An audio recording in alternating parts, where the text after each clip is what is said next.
अब ये जो अश्वत्थामा द्रोणी है ये विचार करने लगा, अगर पांडव जीवित है तो हमको अब रहने के लिए कहीं ठिकाना नहीं है, मैं मार दिया जाऊंगा। भागता हुआ व्यास के आश्रम को गया, तो लोग मतलब है बाबा हो जाएंगे, तो ये बाबा बने का लड़ाई मतलब है हम बाबा हो जाएंगे, तो ये बाबा बने के लिए व्यास के आश्रम को गया, विधायक बाबा बनाए गए। व्यास बोले हमारे परिवार को मारने वाले काटने वाले ये व्यास का ही परिवार है। व्यास की कृपा दृष्टि से विचित्र वीर चित्रांगद की वो विधवा रानियों ने गर्भ धारण किया था, धृतराष्ट्र पांडु विदुर का जन्म हुआ, ये व्यास का ही परिवार है। मेरे परिवार को मारने वाले मेरी ही शरण में आया है, भाग गया यहाँ से। तब ये भुवनेश्वर उड़ीसा की ओर भाग गया। इधर प्रातः काल हुआ और जैसे ही कन्हैया पांडवों को लेकर के आए, डेरों में खून बह रहा था, हर अबला खड़ी रो रही।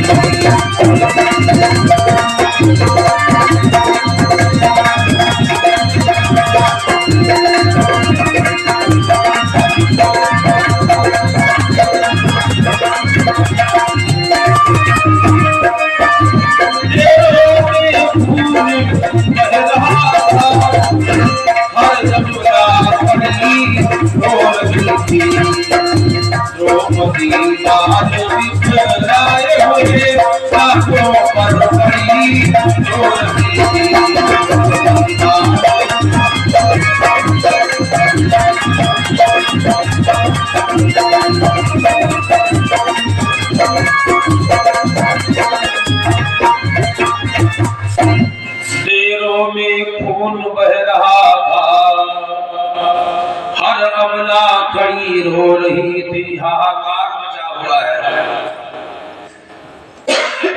कोई किसी से बात न करे। उसी समय भगवान श्याम सुंदर जी आ गए, कन्हैया जी को देखा माता द्रौपदी ने और बोली,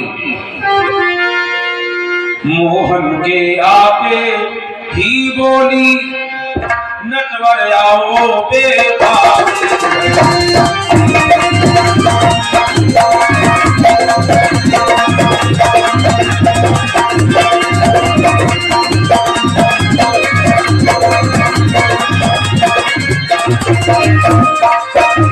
मोहन के आपे ही बोली नटवर आओ बेबारी तुम्हारे में क्या और फसल ही बाकी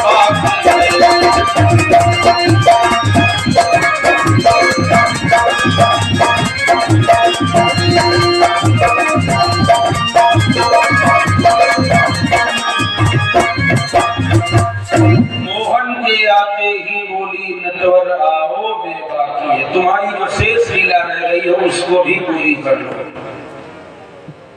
भगवान बोले बहन मैं सबका हित करता हूं, ये अकारण करुणा करना लेना, बिजली देते हो बिल देते हो, परमात्मा प्रकाश देते कौन बिल दे रहे हैं, वो दया के सागर है।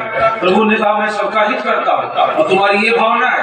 मान लीजिए अगर पांडव रह जाते हैं तो क्या पांडव बच जाते? अर्जुन ने देखा तो अर्जुन ने द्रौपदी को समझाया, प्रिय मैं तुम्हें वचन देता हूं उस दुष्ट को लाऊंगा, चाहे जहां किसी भी परिस्थिति में हो लाऊंगा, फिर तुम अपनी इच्छा से उसे दंड दोगी।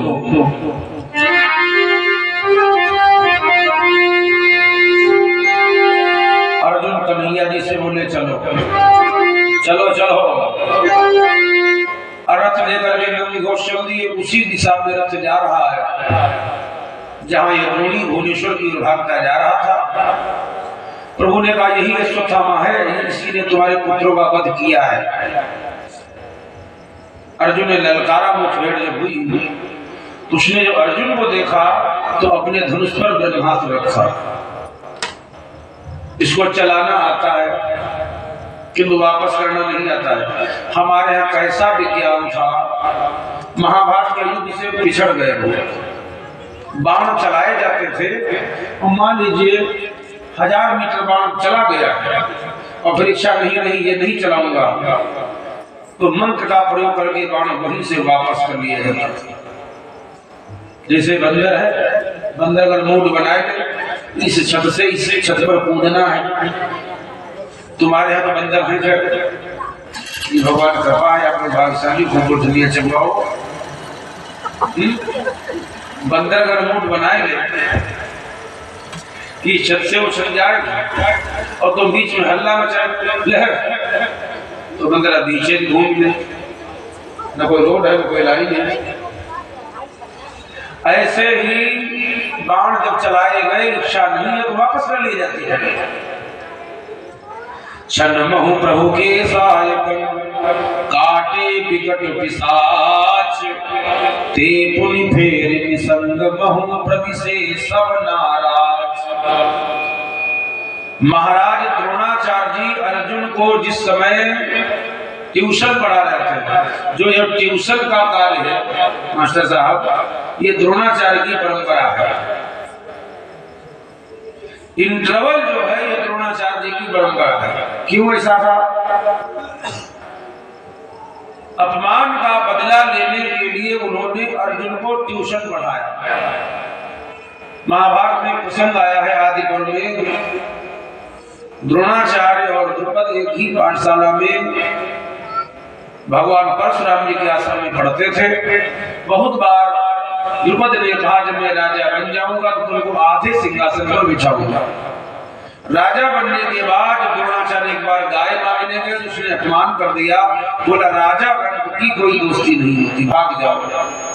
द्रोणाचार्य ने कहा तुम खुद कहो कि हमारे मित्र हो, इसलिए उन्होंने अर्जुन को ट्यूशन पढ़ाया, ब्रह्मास्त्र सिखाया। आइए भी ब्रह्मास्त्र सिखाया। अच्छा, ब्रह्मास्त्र को सिखाया गया। अब ये जिद करते हैं तो बेटा है तो जिद गया, बैठो भैया संतोष जी, ठीक हो? वहां तक आवाज गई है, सूचना मिल गई। धन्यवाद धन्यवाद धन्यवाद। बोलिए सच्चिदानंद भगवान की। बंधुओं, अश्वत्थामा ने कहा पिताजी हमको भी ब्रह्मास्त्र बताओ। तो बोले तुम इस लायक नहीं हो, तुम्हारा ब्लड प्रेशर हाई लो हुआ करता है, तुम ना सिखाओ। किंतु पिता पुत्र का जो रिश्ता मुंह का बंधन है, इसमें जास्ती सीखा। द्रोणाचार्य जी ने कई बार आज को वापस करना सीखो, अरे कहीं चुनाव ना मरे जाते तो सीख ले। बस ये है बहुत परास्त हो गया कि अचानक द्रोणाचार्य जी सामने मार दिए गए, इसने वापस करना नहीं सीख पाया। अर्जुन को देख करके भयभीत होकर कृष्ण ब्रह्मास्त्र को चलाए दिया, तो अर्जुन ने भी ब्रह्मास्त्र रखा। तो आकाशवाणी ठहरो ठहरो, तुम लोग अपने बाण वापस करो, चलाना नहीं। तो अर्जुन ने तो अपने बाण ब्रह्मास्त्र को वापस कर लिया, किंतु यह अश्वत्थामा क्या बोला, वीर का बाण कमान पर जाकर के वापस नहीं होता है। तुम कह दोगे तो मैं इसकी दिशा बदल दूंगा, अन्यत्र चला दूंगा। कहां चला दिया बाण? वो बाण जा रहा हस्तिनापुर की ओर। वो बाण की ऐसी दिशम जा, भीतर ही गर्भ चला।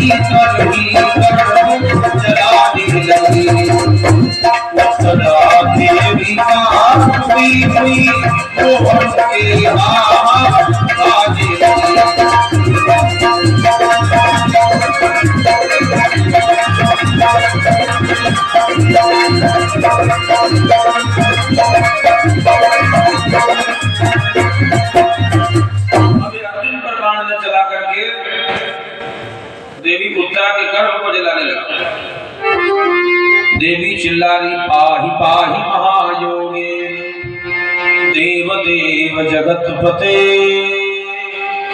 नान्यं तद्भयं पश्ये यत्र मृत्यु परस्परम।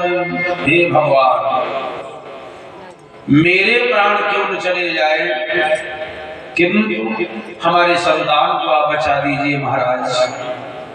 अभिमन्यु जिस दिन समरभूमि में लड़ने गया था, उसी रात्रि में राजर्षि परीक्षित जी महाराज गर्भ में आए थे। ज्यादा दिन से देवी ने गर्भ धारण नहीं किया, केवल 1 महीना हुआ था। देवी चिल्ला रही, बचाओ भगवान बचाओ, हे नारायण बचाओ। पाहि पाहि महायोगे देव देव जगतपते।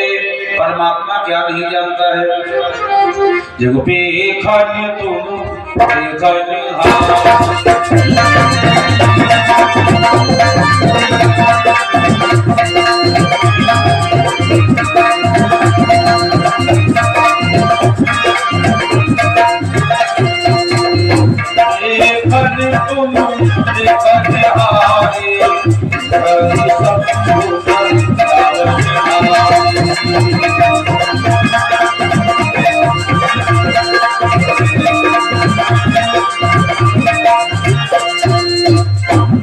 सब जानता है। भगवान ने वहीं से चक्र छोड़ दिया। भगवान के चक्र की औकात क्या है, सुदर्शन महाज्वालम कोटि सूर्य समप्रभा।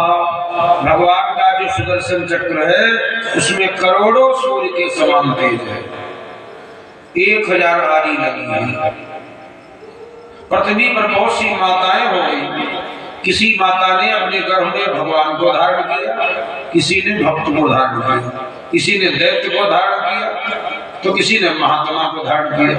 पृथ्वी पर सारे ब्रह्मांड में केवल एक माता उत्तरा है, जिन्होंने एक ही साथ में भक्त और भगवान दोनों को गर्भ में धारण कर लिया। योगी राज श्याम सुंदर जी सूक्ष्म रूप बना करके चक्र लेकर के देवी उत्तरा के गर्भ में प्रवेश हो गए। और जब ब्रह्मास्त्र परीक्षित जी को मारने के लिए आगे बढ़ता है, तो भगवान चक्र लेकर के सामने पड़ जाते हैं। नहीं, आगे नहीं बढ़ोगे। सूत ने कहा, ऋषियों, जब तक महाराज परीक्षित जी गर्भ में खुलते रहे, तब तक भगवान देवी उत्तरा के गर्भ में वास करते रहे और पांडवों के सामने अपनी वही लीला भी करते रहे कृष्ण के रूप में। ये भगवान की लीला है। परीक्षित जी को तो भगवान श्याम सुंदर ने गर्भ में ही दर्शन दे दिए। विचार करना, जिस भक्त को गर्भ में ही दर्शन भगवान का मिल जाए, क्या फिर भी उसके मोक्ष में कोई कमी रह जाएगी? कैसा भी अपराधी हो। फिर महाराज परीक्षित ने कथा क्यों सुनी? राजा ने कथा अपने लिए नहीं सुनी है। बताओ, पार्वती माता कथा क्या नहीं है, सब जानती, लेकिन कथा फिर क्यों सुनी? कथा जो सकल लोक हितकारी, इस कथा तो कल्याणकारी है। कथा जो सकल लोक हितकारी, सोई पूछन जहा शयन कुमारी। ये कल्याणकारी कथा है, इसलिए सुनी गई। ये गांव में कथा हो रही थी। पंडित जी कथा सुनाने को बैठे। पंडित जी ने कहा, भैया लोगों, श्रीमद् भागवत कहने जा रहा हूँ, कथा के बारे में कुछ जानते हो? तो जितने बैठे थे सब एक स्वर में बोले, हाँ हम सब जानते हैं। तो पंडित जी ने कहा, फिर सुनाने की आवश्यकता नहीं है। जब सब जान ही रहे हो तो आराम से प्रसाद खाओ, अपना बतलाओ है। आरती हुई, लोग चले गए। दूसरा दिन आया, पंडित जी कथा कहने बैठे। पंडित जी ने कहा, भैया कथा कहने जा रहा हूँ, कुछ जानते हो? तो जितने बैठे थे उन सबने एक दूसरे को देखा, इशारा किया, फिर आज न कहो जाने थे। तो सबने कह दिया, महाराज हम कुछ नहीं जानते। पंडित जी ने कहा, कथा ज्ञानी को सुनाई जाती है, तुम्हारे कुछ समझ में नहीं आया, इसलिए आरती करो, घरे जाओ, घरे जाओ। भाई जब जल लाए उसको वही बताया जाए, घरे जाओ। तो आप लोग सोच रहे, जो हमने कहा था कथा जानता हूँ तब नहीं सुनाया, और जो मैंने कहा नहीं जानता हूँ तब नहीं सुना, अब क्या करोगे? तो तीसरे दिन पंडित जी ने फिर पूछा, भैया कथा कहने जा रहा हूँ, कुछ जानते हो? तो जितने लोग बैठे थे आधे बोले हाँ हम जानते हैं, आधे कहीं हम ना जाने, देखी का करेंगे। तो पंडित जी बोल करे कोई बात नहीं, आधे लोग तो जान ही रहे, जो ना ही जान उनका जानने वाले बता ही देंगे। चलो आरती करो घरे। कथा ज्ञानी के लिए है। कथा कैसी है? कथा जो सकल लोक हितकारी। इसलिए पार्वती जी ने कथा सुनी, गर्भ में ही परीक्षित को दर्शन भगवान का मिल गया, संसार के कल्याणार्थ से भागवत कथा सुनी। ये भैया द्रोणी ने विश्व में ब्रह्मास्त्र चलाए दिया, अब अर्जुन अपने रथ से कूदे, दौड़ करके बांध लिया, रथ में डाल दिया, अश्वत्थामा को ले आए घर। भीम ने देखा हत्यारा मिल गया है, तब भीम ने उठाया अपना विशाल गदा लोहे का और इसके प्राण लेने के लिए दौड़े। तत्यामर्षितो भीम तस्य श्रेयान् बधा स्मृतः। पुरी जाने वाले ना भर्तो रत्नम नाम शाखे श्रेयान् सुप्तानां शिशूनां वृथा। मरने से पहले तो अपनी इच्छा प्रकट करो, क्या चाहते हो? बताओ क्या चाहते हो, तब तुमको हम मार डालें। अश्वत्थामा ने दिमाग लगाया तो अश्वत्थामा ने कहा इंद्रप्रस्थ की जो महारानी है द्रौपदी, उनसे 2 मिनट बात करूंगा। क्यों? माताओं में श्रद्धा ज्यादा है, हम आपसे श्रद्धा माताओं में ज्यादा है। भवानी शंकरो बंदे श्रद्धा विश्वास रूपना। हम आपको विश्वास हो जाता है, आपकी श्रद्धा बड़ी सराहनीय है, बड़ी सराहनीय श्रद्धा है। पूजा करने के लिए अगर मंदिर में आप लोग जाती हो तो 2-2 घंटा पूजा में लग जाता है। भले को लोटा थाली लिए 4 घंटा बेचारा खड़ा रहा, आपको हट नहीं सकती। 10 रुपया की सरुआ पेड़ा मूर्ति मुँह गूंज देती हो, मूर्ति शकल बदल जाती है, चेहरा चींटी खाई जाती है। बड़ी श्रद्धावान हो आप लोग, आदरणीय हो। भवानी शंकरो वंदे श्रद्धा विश्वास रूपिणो याभ्याभ्याम प्रसिद्धि सिद्धा स्वामी समीश्वर। मेरे भाई बोला मैं हस्तिनापुर की इंद्रप्रस्थ की महारानी द्रौपदी से बात करूंगा, जो पांडवों की रानी पट्ट वही सी द्रौपदी है। मां द्रौपदी आई, क्या चाहते हो? तो निवेदन करता हुआ बोला एक रिश्ते से तो आप हमारी बहन हो, हमारे बाप द्रोण और तुम्हारे बाप द्रुपद दोनों मित्र हैं, तो इस नाते से हमारी बहन हो। दूसरा रिश्ता यह है कि हमारे गुरु भाई अर्जुन की पत्नी हो, इसमें रिश्ता में भाभी भी हो। कई रिश्ता है, तो क्या हमारे पर जब भीम का गदा चलेगा तो तुम देखोगे? मैं अगर मारा गया तो तुम्हारे पुत्र जीवित नहीं हो सकते। काल के गाल से कोई बचा नहीं है, उनको मरना था, अब यह समय बदा था, मेरे हाथ से मारे गए। मैं दया की भीख मांगता हूं, मैं प्राण दे दी थी। कोई कैसा भी अपराधी हो, लेकिन फांसी के लिए और राष्ट्रपति से भी निवेदन करता कि बाबूजी हमें छोड़ दीजिए। सज्जनों, द्रौपदी माता को दया आ गई। द्रौपदी ने कहा कन्हैया जी से, भैया मोहन माधव लो इसी समय मैं अपना मोह त्याग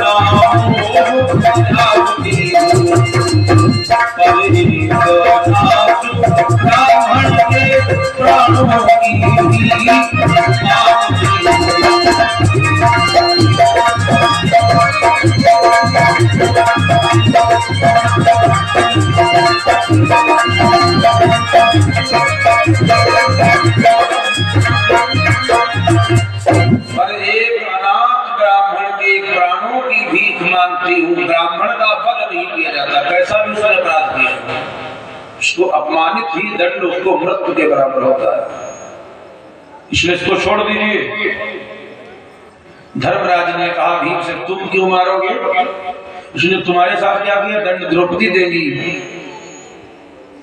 तो द्रौपदी माता ने कहा इसके मस्तक में मणि लगी हो निकाल लीजिए। भीम दौड़े उसका मस्तक दाग दिया, फट से मणि निकल गया, निकाल के द्रौपदी को दे दिया, भगा दिया। बेचारा ठीक है मैं भाग ले। अश्वत्थामा तो चला गया, इधर महाराज युधिष्ठिर जी पांचों भाई भगवान श्याम सुंदर जी के साथ में बाबा भीष्म जी के सामने गए, युद्ध का समाचार बताया। बाबा भीष्म जी गदगद हो गए, बोले राजन तुमने ठीक किया है, छली मित्र पंच प्रक्रिया सुतवा क्या दे टाल, सेवक बल जोरी करे ताको करे हलाल। मरे बैलर यार मरे वो हरियर टट्टू, मरे कर्कसा नारी मरे वो पति निकट्टू। पुत्र है मरि जाय जो कुल में दाग लगावे, मित्र वही मरि जाय समय जो काम न आवे। अन्यायी राजा मरे इनके मरे न रोइए, बैताल कहे विक्रम सुनो तभी नींद भर सोइए। ये तो धरती के भार में तुमने इसे अतताई को हटा दिया है, ठीक किया है। तुलसीदास जी कहते सोचिए नपति जो नीति न जाना, तो जेहि न प्रजा प्रिय प्राण समाना। जासुराज प्रिय प्रजा तुम्हारी, सो न भयवशी नरक अधिकारी।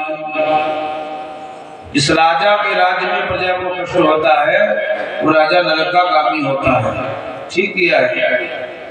कन्हैया जी से बाबा भीष्म ने कहा एक बात बताओ, मैंने अपने जीवन में ऐसा कोई पाप नहीं किया है, मैं बाणों की सेज पर पड़ा हूँ, बाण लगे जी। भगवान श्याम ने कहा भीष्म 107 जन्म वर्ष पहले एक राजा के राजकुमार बनकर आए थे। एक पक्षी अपने पैर से सर्प को दाबे, वो पक्षी जा रहा है, तुमने बाण चला दिया, पक्षी के पैर कट गए थे और सर्प नीचे गिरा नागफनी के कांटे में, तो उसके शरीर में बहुत कांटे चुभ गए। उस सर्प ने श्राप दे दिया, मेरी दशा 6 दिन हुई, 6 दिन बाद वो मरा था, तुम 6 महीना पड़े रहोगे। पक्षी ने श्राप दिया था, तुमने मेरे पैर काटे हैं, हे जीव अपना ही परिवार तुम काटोगे। भगवान बोले इसलिए तुमने अपनों को मारा, किसी गैर को नहीं मारा, और 6 महीना से भोग रहे हो। दर्शन करते ही करते भगवान सूर्य उत्तरायण में आए। सूर्य जब उत्तरायण होता है तो देवताओं का दिन बन जाता है, दिन में सबका दरवाजा खुल जाता है, तो देवताओं का भी घर खुल जाता है, इसलिए स्वर्ग का द्वार खुला है। उत्तरायण में जब हम मरेंगे तो सीधे स्वर्ग जाएंगे, दक्षिणायन में स्वर्ग का द्वार बंद होता है, मतलब व्यक्ति चंद्रलोक में ही बैठा रहता है। शांति ओम कहकर के बाबा भीष्म ने प्राणों का अंत कर दिया। महाराज युधिष्ठिर जी ने सभी वीरों का मृतक कर्म किया, तिलांजलि श्राद्ध को तर्पण किया। जिनके अब कोई नहीं था उनका सबका किया, जिनके परिवार में कोई नहीं बचा, कन्याएं रह गई थी, उन कन्याओं का विवाह किया। एक दिन माता कुंती ने कहा बेटा कर्ण को भी जल दे दो, कर्ण तुम्हारा भाई था। जेठिए धर्मज पुत्र सो लियो राज्य को भार, जो आवा मेरी उदर मां जन्मा यही संसार। धर्मराज ने कहा आज तुमने बताया है भाई था, पहले बता देती। जाओ मैं श्राप देता हूँ, आज के बाद नारियों के मुख में बात नहीं रुकेगी। कितनी बढ़िया बात बताए थे, आप लोग कसम खा लेते आखिरी कसम, लेकिन मंत्री ने बताया जाती। ये युधिष्ठिर का श्राप था, इसलिए कुंती माता को श्राप मिला था। कर्ण को जल दिया। इधर परीक्षित का जन्म हुआ, धर्मराज राजा बने। ऋषियों को और ब्राह्मणों ने वेद धन से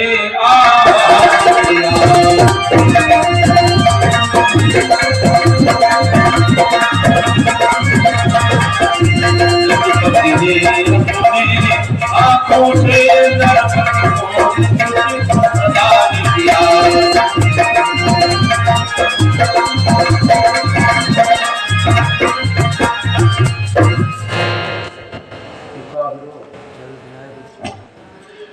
ऋषियों और ब्राह्मणों ने वेद ध्वनि से आवाहन किया। विद्वानों ने वेद ध्वनि करी, युधिष्ठिर राजा बनाया। अब धृतराष्ट्र के पास खबर लेके कौन जाए कि पांडव जीत गए, तो कन्हैया बोले आगे आगे मैं चलता हूँ। शयन कक्ष में महाराज धृतराष्ट्र गांधारी चिल्ला रहे थे। आहट मिली उठ करके बैठ गए, कौन है? बोले द्वारिकाधीश आए। फूफा जी पांडव जीत गए, दुर्योधन मारा गया, धर्मराज राजा बन गए। जब आंखें नहीं होती है तो सीन नहीं होता है। बोले किसने मारा हमारे बेटे दुर्योधन को? तो भीम ने कहा भीम आओ हमारे गले लग जाओ। तो भीम सोचे हमने बड़ा साहसी काम करो, गले मिले लिए बढ़े। भगवान ने पीछे खींच लिया, पीछे हट, माट लिए धरा, पीछे हटो। तो इसी भवन के अंदर लोहे का खंभा था जो भीम को रूप में बनाया गया था। दुर्योधन कभी नाराज होता था, उस लौह खंभ भीम पर 50 गदा मारता था, भीम तुम्हें मार डालूंगा। उसी खंभ के पास ले जाकर के भगवान श्याम ने धृतराष्ट्र को खड़ा किया। राजा धृतराष्ट्र ने जैसे लौह भीम को अपने कलेजे से लगाया तो खंभा लोहे का फट गया। इतनी ताकत हो जाती थी। भगवान हंसने लगे, बोले कहो भीम का दशा तुम्हारी होती? कहा तुम्हारे पोस्टमार्टम में हड्डी पसली ढूंढे मिलती। गांधारी ने कहा तुम सबल थे श्याम सुंदर, अगर चाहते तो युद्ध रुकवा सकते थे। तुमने अपनी इच्छा से युद्ध कराया, तुम्हारे घर का तो कोई मरा नहीं, हमारा परिवार नष्ट हुआ, तुम वो दर्द काहे की है? जाओ 18 दिन में मेरा परिवार मरा है, मैं तुम्हें श्राप देती हूँ, तुम्हारा पूरा ये कुल संहार 1 दिन में हो जाएगा। ये गांधारी माता का श्राप हो गया। भगवान ने श्राप को सिर पर रख लिया, हुआ कर्मों का फल भोगना ही पड़ेगा। महाराज धृतराष्ट्र के लिए धर्मराज ने कहा देखो मैं राजा तो बन गया हूँ, लेकिन राजा हमारे ताऊजी हैं, इन्हीं का सिक्का चलेगा, इन्हीं की आज्ञा मानी जाएगी, इनको किसी प्रकार का कष्ट न होने पाए। दुर्योधन के मरने के बाद, धर्मराज के राजा बनने के बाद महाराज धृतराष्ट्र माता गांधारी 36 वर्ष तक हस्तिनापुर में रहे और पांडवों का चाट पकौड़ी खाते रहे। पुत्र शोक भूल गए, इतनी सेवा पांडवों ने किया था, पुत्र शोक बिसर गया।